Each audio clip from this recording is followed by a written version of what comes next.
Olá, amigos. É com muita satisfação que vamos dar início a mais uma preleção do Centro Espírita Allan Kardec de Campinas. E como sempre fazemos quando iniciamos uma atividade na Casa Espírita, nós vamos fazer uma pequena oração para que possamos harmonizar o ambiente fluídico do nosso trabalho. Então eu convido a todos para que elevemos os pensamentos a Deus, a Jesus, nosso Mestre, e aos bons espíritos, desejando que eles possam estar conosco nesse momento, nos auxiliando nessa tarefa, nos inspirando para que consigamos encontrar as palavras adequadas para o bom entendimento do Evangelho de Jesus. E que, da mesma forma, todos aqueles que estiverem nos acompanhando possam também ser auxiliados no entendimento da mensagem, para que no final desse trabalho todos nós possamos refletir um pouco melhor sobre os ensinamentos de Jesus. Sê conosco, Mestre amado, em todos os dias da nossa vida. Dessa forma, então, nós vamos dar início aos estudos desse momento, passando pelo capítulo 13 do Evangelho segundo o Espiritismo. Nós vamos ver os itens 5 a 8, 10, 12, 13, 15 e 16. O título desse capítulo é Não saiba a sua mão esquerda o que dá a sua mão direita. Então a gente, ao longo desse processo, desse trabalho, a gente vai conhecer o óbolo da viúva, compreender a importância de se convidar para a festa os pobres e os estropiados, sem esperar retribuição nenhuma.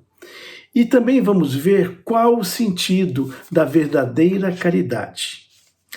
Então o Evangelho começa com Jesus sentado de frente do ofertório. E Jesus estava observando como o povo lançava ali o seu dinheiro, e viu que muitas pessoas ricas depositavam quantidade bem grande de moedas. Esse ofertório também era conhecido como gasofilácio, ou cofre, que tinha a aparência de uma trombeta. E esse formato de trombeta, ele ampliava o som das moedas quando elas eram jogadas, ficando bem claro, então, que os ricos depositavam grande quantia e, portanto, as suas doações faziam grande barulho. Nesse momento veio também uma pobre viúva, que apenas depositou 2 pequenas moedas de baixo valor. Jesus, então, aproveitando a oportunidade, chamou os seus discípulos e disse: Em verdade vos digo que esta pobre viúva deu muito mais do que todos os que antes puseram suas moedas no cofre. Porque todos os outros deram o que estava sobrando, ao passo que ela deu tudo o que tinha, inclusive para o seu sustento. Essa passagem a gente pode ler com maior clareza no Evangelho de Marcos, capítulo 12, e no Evangelho de Lucas, capítulo 21. A gente pode entender, então, que essa pessoa, essa viúva, não teria recursos nem mesmo para a sua próxima refeição. E muita gente lamenta não poder fazer todo o bem que desejaria, porque não possuem recursos suficientes. Mas elas também se esquecem que essa não é uma das condições para se fazer a verdadeira caridade. Pois distribuir aquilo que nos sobra, ou seja, o supérfluo, anula o mérito da intenção, já que na verdadeira caridade deve-se pensar nos outros antes de se pensar em si próprio. A verdadeira caridade, nesse sentido, estaria em procurá-la no nosso trabalho, pelo emprego das nossas forças, da nossa inteligência, dos nossos talentos, e nele encontrar os recursos de que precisamos para realizar os gestos materiais generosos que buscamos. Nisso sim, estaria o sacrifício que mais agrada a Deus.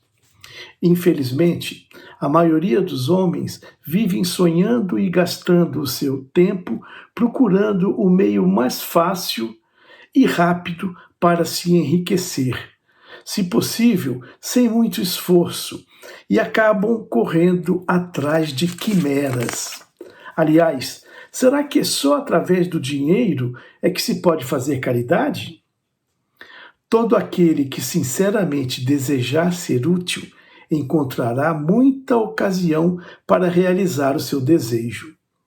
Se não for de um jeito, será do outro, porque não existe ninguém que, no pleno gozo das suas faculdades mentais, não possa prestar qualquer serviço que seja, oferecer um consolo, diminuir o sofrimento físico ou o sofrimento moral de alguém.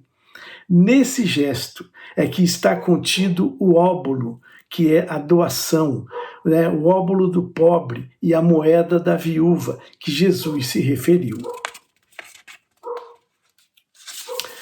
O valor material da oferta não é importante quando se pratica caridade.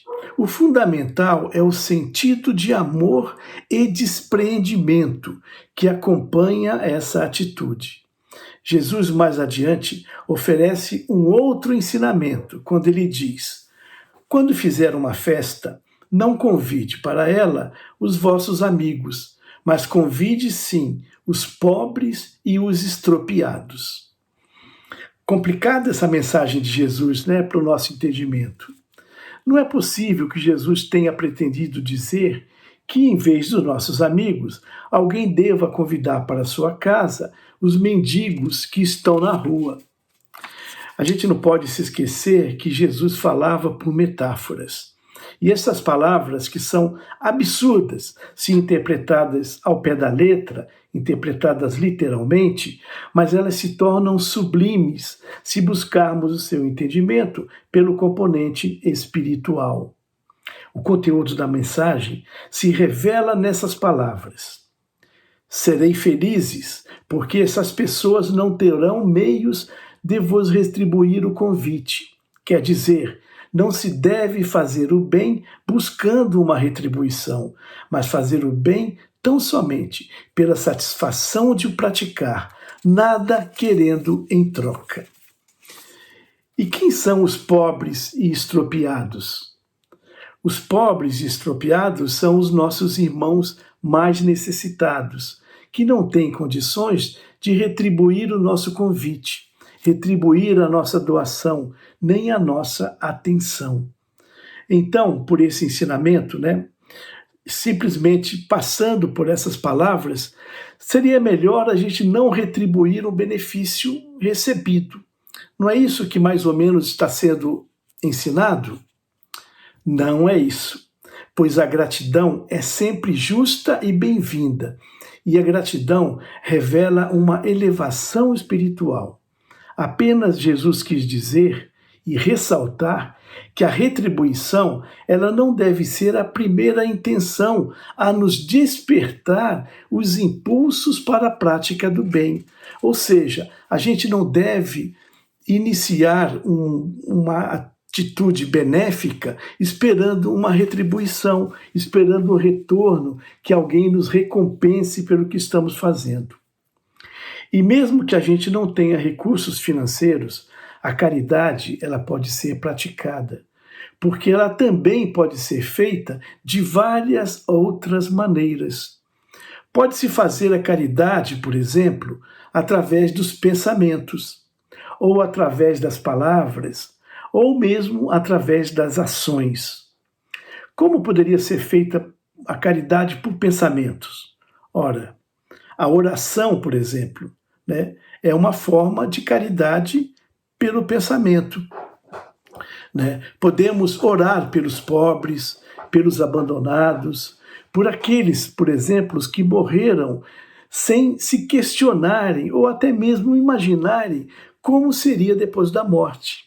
Ou seja, por aqueles que viveram toda a sua passagem como ateus e serão surpreendidos pelo reencontro com a realidade espiritual que os está esperando. A caridade, ela pode ser praticada também por palavras. Quando, por exemplo, oferecemos bons conselhos aos que estão em desespero, em sofrimento e sem esperança. Conte, por exemplo, a eles como o Espiritismo mudou a sua vida e também pode mudar a dele. Ofereça a sua experiência como um elemento de auxílio. Tome a frase de Jesus, amai-vos uns aos outros, como lema. Transfira essas palavras para seu lema e, se possível, reúna todos em torno dessa bandeira. E também a outra maneira de se fazer a caridade é pela ação efetiva, fazendo todo o bem que estiver ao nosso alcance e todo o bem que tiver dentro das nossas possibilidades, logicamente, sem prejuízo para nós mesmos e para as nossas famílias. Nós não vamos tomar nenhuma atitude, que traga prejuízo para as nossas famílias, para o sustento, para a continuidade da nossa vida material.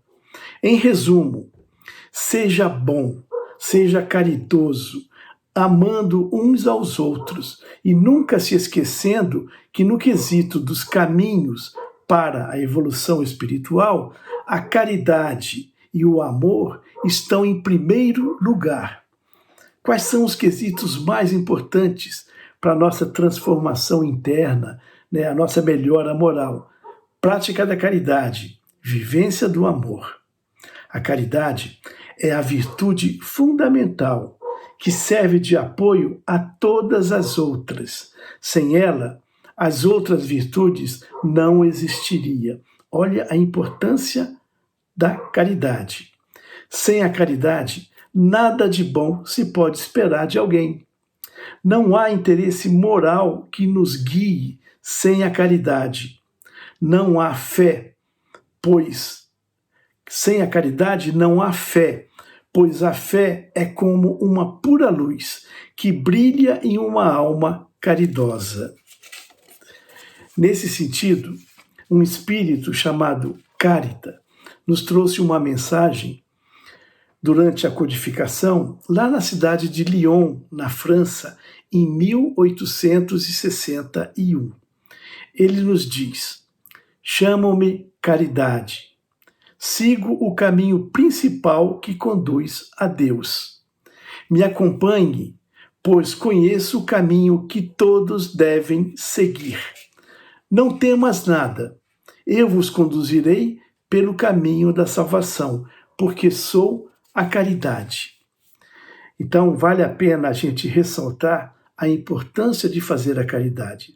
E ela é tão importante que Kardec, dentro de seus inúmeros ensinamentos, nos disse que fora da caridade não há salvação. Kardec não disse nem fora do espiritismo não há salvação. Ele foi muito além, fora da caridade, porque a caridade é o amor em exercício. Um outro espírito protetor nos fala que todos os dias ele ouve dizer: eu sou muito pobre, não posso fazer a caridade. E todos os dias ele percebe que as pessoas faltam com a indulgência aos seus semelhantes. Ora, a indulgência não é também uma forma de caridade? Você que pode fazer a caridade praticando apenas a indulgência, não a deixe de fazer. E mais ainda, faça em abundância, faça largamente.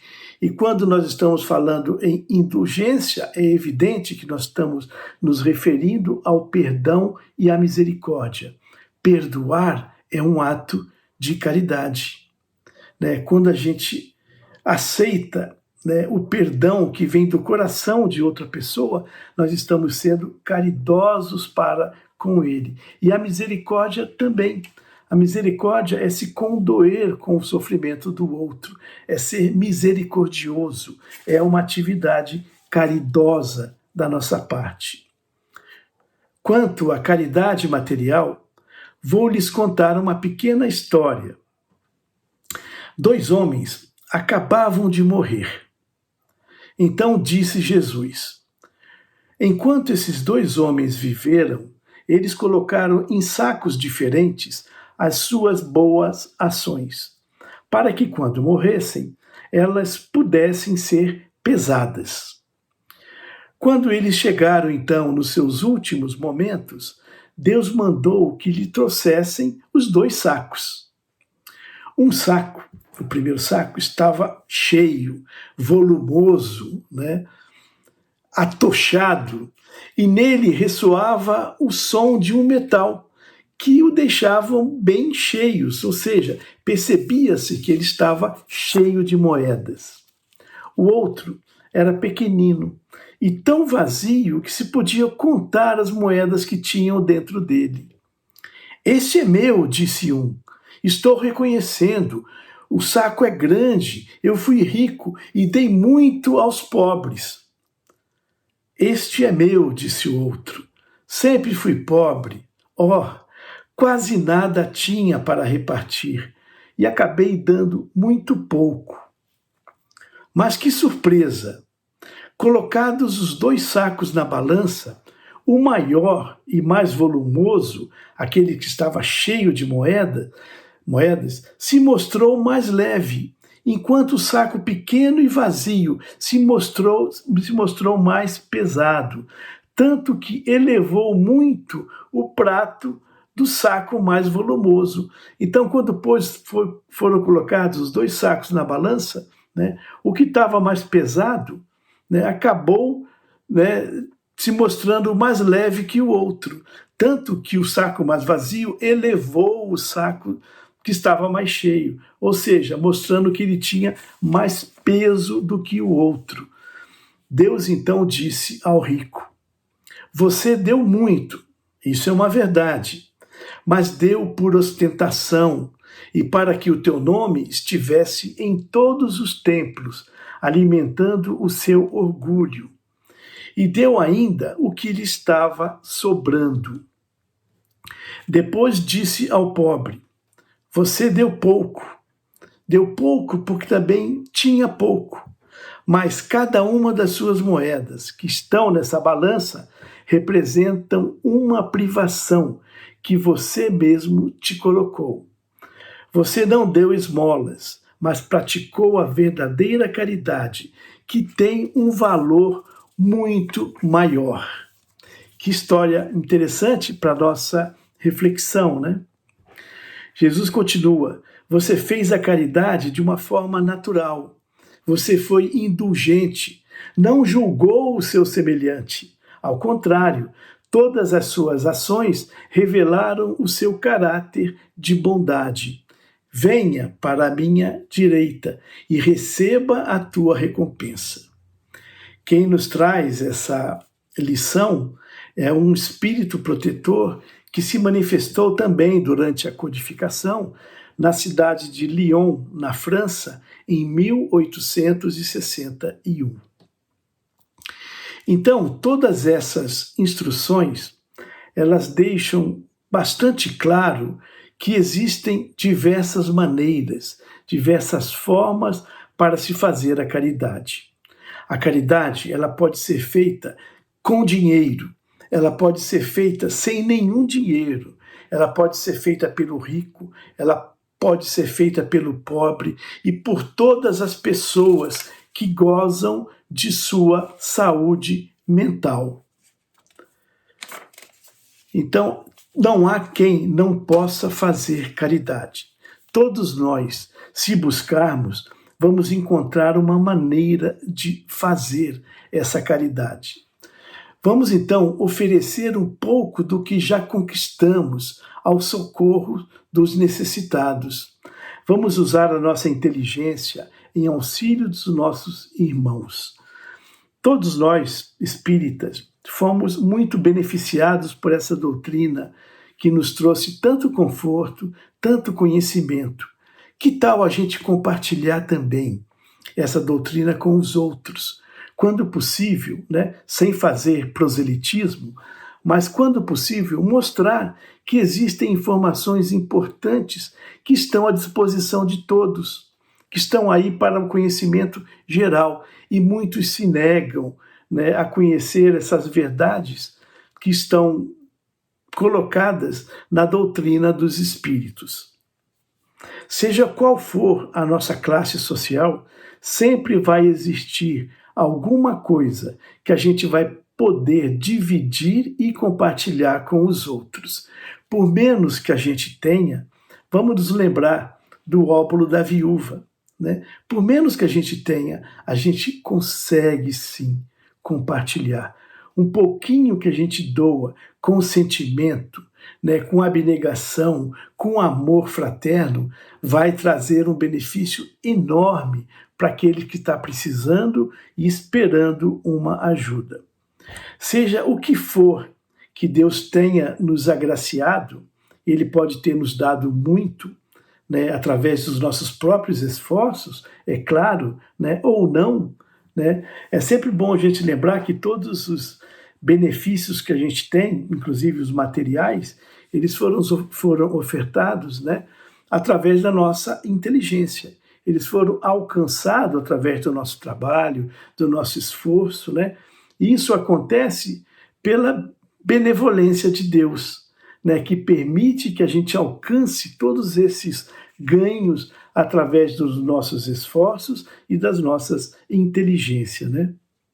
Então sempre vai haver alguma coisa para a gente compartilhar com aqueles que menos têm.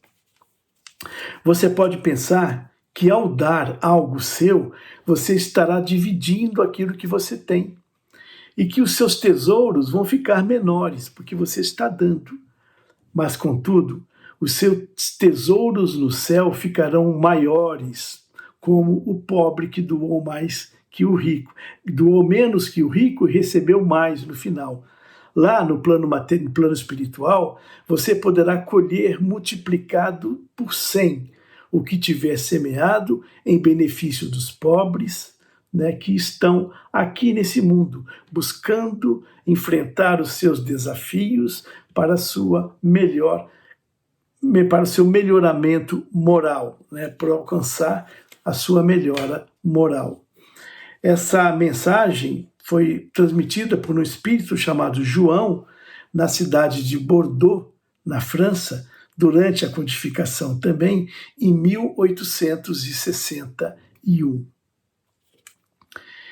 Então, amigos, esses foram os ensinamentos do Evangelho de hoje, para que a gente possa conhecer, refletir e, quando possível, colocá-los em prática. Sempre que eu finalizo uma preleção, eu gosto muito de fazer um convite para que as pessoas leiam, né, o que foi aqui dito, porque a nossa intenção é transmitir a mensagem, mas nem sempre a gente tem a habilidade necessária, a capacidade necessária para tornar as nossas palavras de fácil entendimento, né? Então fica o convite para que a gente leia o capítulo 13 do Evangelho segundo o Espiritismo. Ele não é muito curto, ele é até meio longo, né? Mas vale muito a pena. Os itens 5, 6, 7, 8, 10, 12, 13, 15 e 16. É claro que se você estiver inspirado, leia todo o capítulo, não apenas esses que nós estudamos agora, porque daí você vai ter um entendimento completo, né, sobre o tema. Não saiba a sua mão esquerda o que dá a sua mão direita. Então, para finalizar a nossa atividade desse estudo, eu vou convidar a todos para que a gente possa fazer uma pequena vibração e, com isso, também para que a gente possa doar sentimentos fraternos, harmoniosos para aquelas pessoas que, nesse momento, estão fragilizadas, precisando de auxílio. Então, vamos juntos elevar os nossos pensamentos a Deus, nosso Pai de infinita bondade, de infinita justiça, ao nosso Mestre Maior, Jesus Cristo, que podemos até chamá-lo de nosso irmão maior, né? Que Talvez tenha sido, né, o espírito mais iluminado que pisou nesse planeta e é nosso modelo, a nossa referência de virtude. É o nosso modelo de virtude.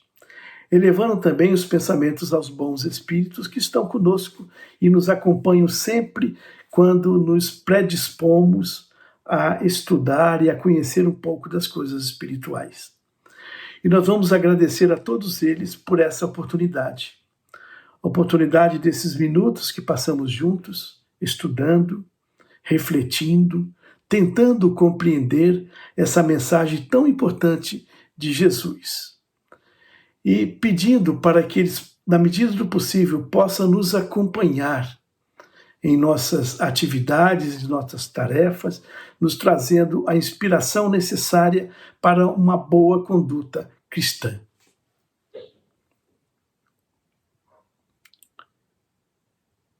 Vamos também, nesse momento, vibrar por alguém em especial que seja do nosso conhecimento e que nesse momento esteja passando por uma dificuldade maior. Essa pessoa pode ser um familiar, um vizinho, um amigo de trabalho, de estudo, ou alguém que a gente saiba que precisa de auxílio nesse momento. Que a gente possa enviar nossos melhores sentimentos, desejando a plena recuperação dessa pessoa, se for possível que tal ocorra. E se não for, que ela receba também as energias necessárias para seu fortalecimento, para seu entendimento da situação.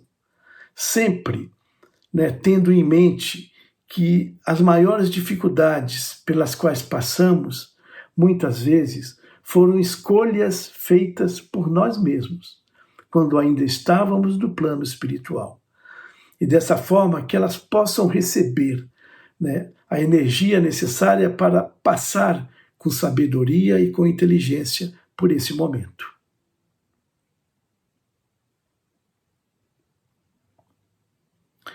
Vibremos também nesse momento, nesse instante, pela nossa casa, pelo nosso lar, visitando mentalmente cada cômodo da nossa casa, substituindo as energias mais grosseiras que porventura lá estejam, por essas energias salutares, benfazejas, de esperança, de harmonia, de fraternidade, para que todos que habitem a nossa casa ou que nos visitem sintam a presença desse ambiente harmonioso e ele traga benefícios, não somente para nós, mas para todos aqueles que visitam e que frequentam a nossa casa.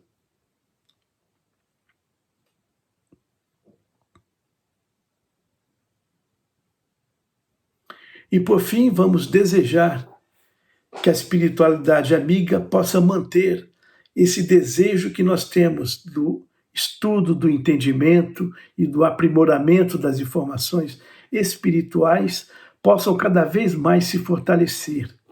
Que a gente cada vez mais possa ter esclarecimento, entendimento das verdades espirituais, para que dessa forma nós aumentemos a nossa fé. Porque a fé, basicamente, se fortalece no estudo e no conhecimento das coisas espirituais.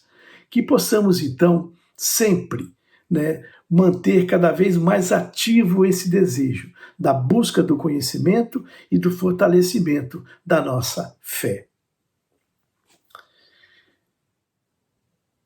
Agradeço, então, a todos pela paciência de nos acompanhar, né, oferecendo um abraço fraterno a todos e um até breve e até o nosso próximo encontro.